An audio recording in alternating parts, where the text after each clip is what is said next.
And then, so, All right. No. No. You can play those technicalities all you want with me, but here's the reality of it. The motion and affidavit for installment payment plans was filed in both of these defendants' names. Out of that motion for payment plan, I suspended garnishment because I would have to do that when I order the payment plan.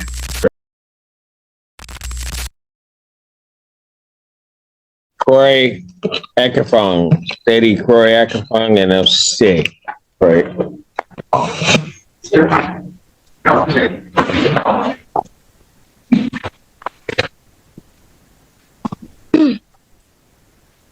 State your names for the record. Sade Caillou Ashampong. Osei Ashampong. afternoon, Judge. Stuart J. McAfee happens for patient. All right. And what are we doing on this case today? Your Honor, you had scheduled this for just a review to be brought up to date, I imagine, on what The payment plans, yes. So how is it going? to date they've paid. All right. And so how much is left owing on this? $2,660.12. So at $500 a month, it's going to be, oh, go ahead. And I also have like an additional 500 monthly. When we had our case in our final judgment, I believe that was. What she's saying is we were on the case together. So when we came to court the last time, you had dismissed my garnishment. My wife's garnishment didn't go through, so hers continued. When we put the paperwork in, he made it as another case, so she's still being garnished. Well, it's $150, so I get paid. It's additional to the $500 that we had already agreed to. So we're trying to figure out why and if we can stop that garnishment, because we're already splitting a payment of $250 because we're on the same case for $500. So right now he gets 500, which was the case that was judgment, and then I pay an additional 150, so a total of 650. Okay, so hold on a second, ma'am. You pay that additional 150. Yep. How? $75 is taken out of my check every 2 weeks. Got it. Mr. Mack, you know anything about that? Yes, Your Honor, the defendants have actually misstated the facts. There are two judgments, basically, two judgments. So they are equally liable. So Mr. Akumengapong. Hold on, no. So how? Because we're on the same case, sir. Sir, I didn't ask you to state anything to me.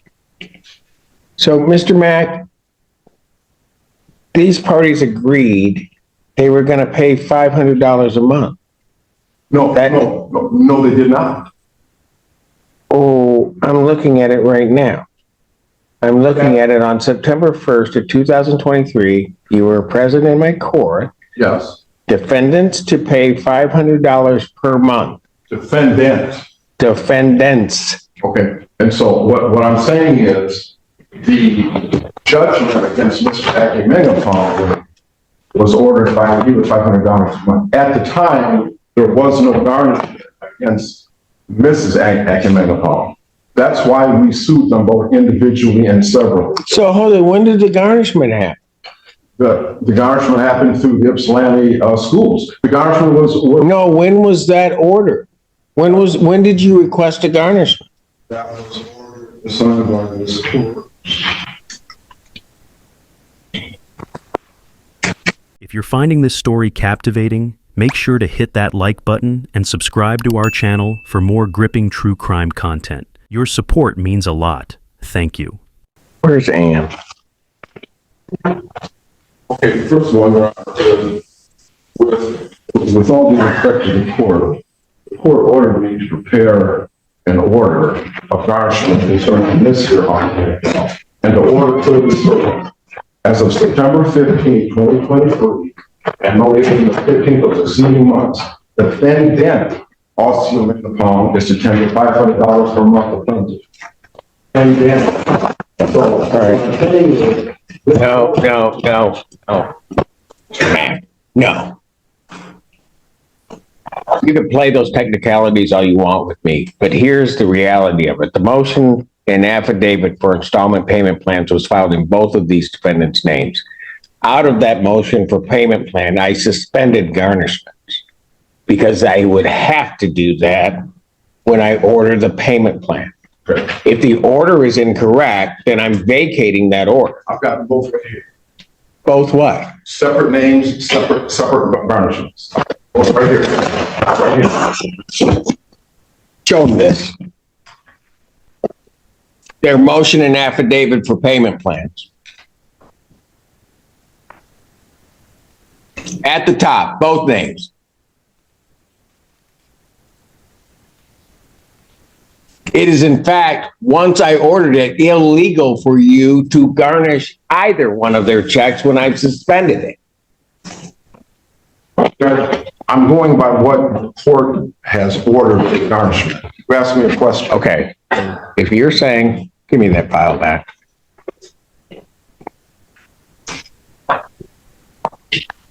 And Mr. Mack, we're gonna make it right. Today. All garnishments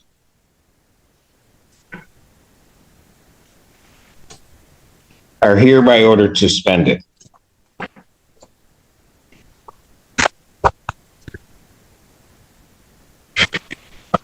As to both defendants.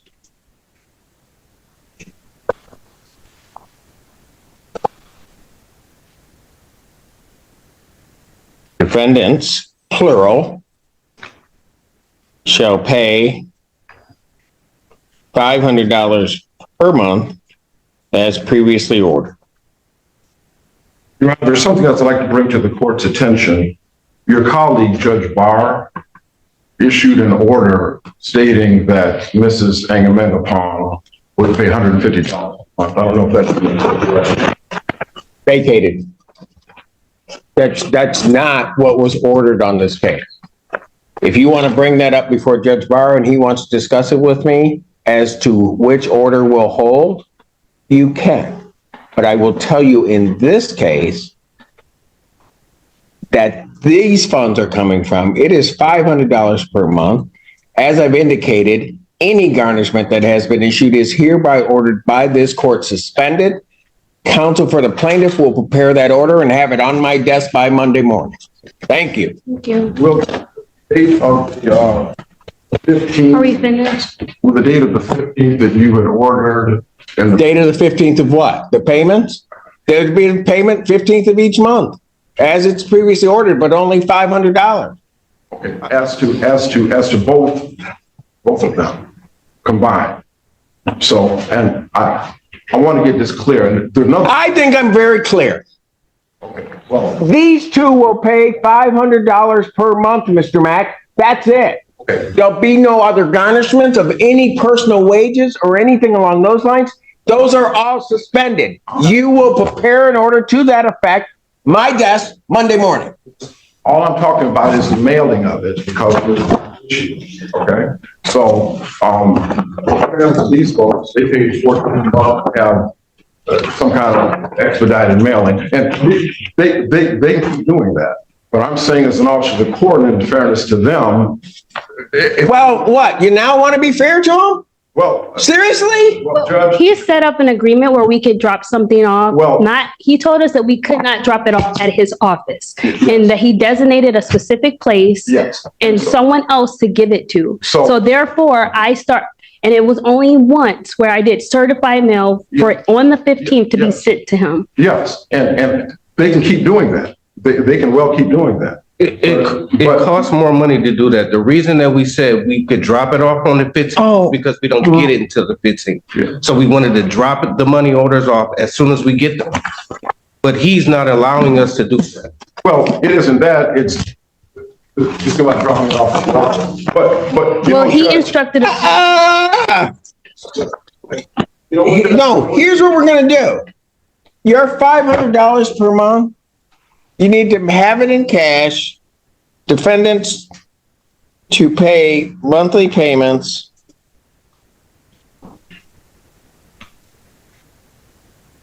on the 15th of each month into court escrow. Okay. So you just bring it here, the $500. I don't know what their problem with taking your money. We'll be more than happy to take your money. Thank you. That's fine.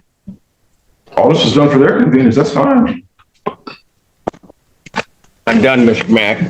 Have a good weekend. Thank you, sir. Same to you. Court calls case, Group 5 Management versus Roderick Smith.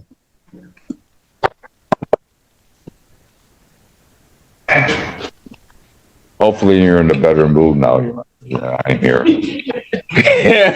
You know? Yeah, okay. I am seeing Mr. Smith. I'm in a better mood.